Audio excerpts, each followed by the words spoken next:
In May of 1994, when Nelson Mandela was being inaugurated as the first black president of South Africa, to the north, in Rwanda, a terrible genocide was taking place, with at least 800,000 people killed in 100 days. As the world now heads to South Africa for Mandela's memorial, another civil war, this time in the Central African Republic, has diplomats vowing not to let such atrocities happen again.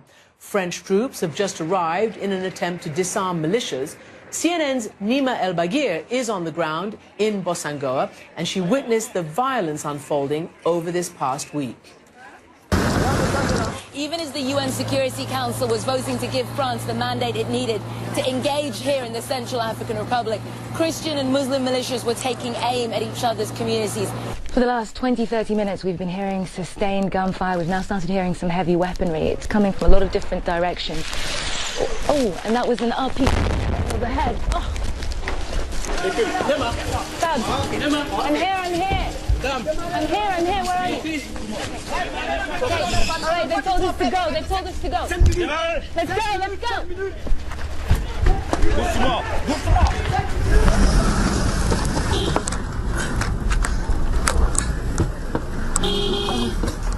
The African forces, the FOMAC, have come to get us. You can see them. They're giving cover so that the UN vehicles can get out.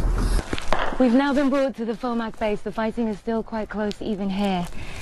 Some of the displaced people, when they heard the gunshots, ran, and they're taking shelter here with the African forces.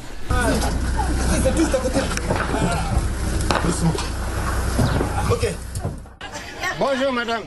We have finally had some respite after 2 days of violent clash. The African Regional Peacekeeping Force, FOMAC, was able to negotiate a brief ceasefire to allow aid agencies to get out there and assess the needs. They're running low on food, they're running low on water, they desperately need some sort of proper shelter, they desperately need medicine, and they can't leave this camp. They are effectively under siege by the Seleka militias. The only line of defense between them and the Seleka now are the African forces guarding them. You know, the rights of children and women need to be respected, and they're not being respected.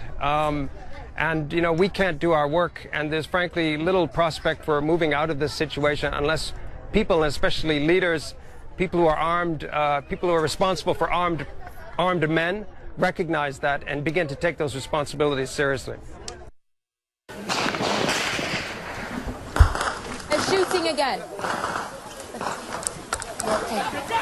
The shooting started again, so everybody's having to run for shelter inside.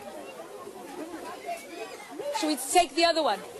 The children are all squashed here, so there's no room for us. You can see how terrified people are, even here, inside these walls, surrounded by soldiers. They are still not safe. And Neema joins us live now from Bosangoa, where French troops have now arrived. And as we come on air right now, news that the U.S. military is to fly more African Union troops to the region. So, Neema, what do you know about the stepped-up U.S. involvement here now?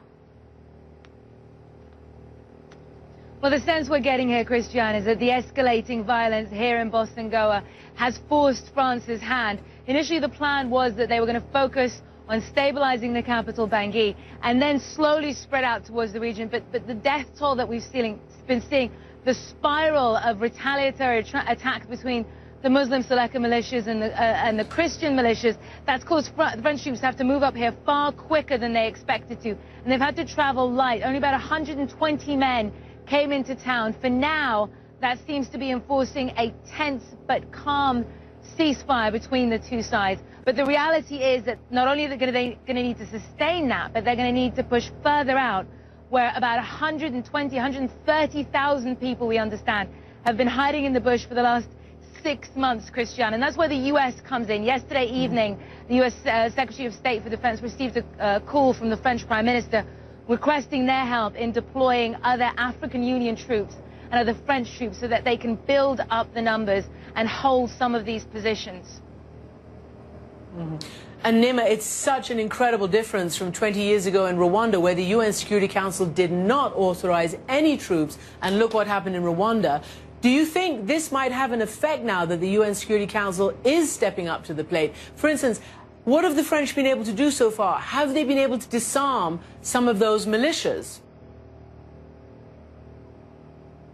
Well, what they seem to have been doing is really going big. You know, we've had French military jets flying overhead almost every day since the French presence was officially sanctioned by the UN. They've been patrolling around town. They've been a very visible presence, but of course that's not enough in the long term. Even with the African Union troops back up, even with, you know, the US flying in as many reinforcements as they can get, the reality is that, you know, we've been speaking to Seleka commanders and they say, okay, for now we're going to retreat back into these areas of containment, but this is our country. And one commander put it to me, he said, when they want us to leave power, they'd better have killed us.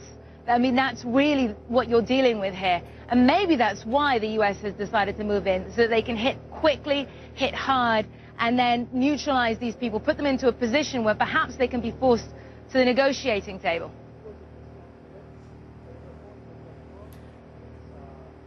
Naima, thank you very much indeed for all the work that you're doing there, including being dive bombed by insects who are attracted to your lights there.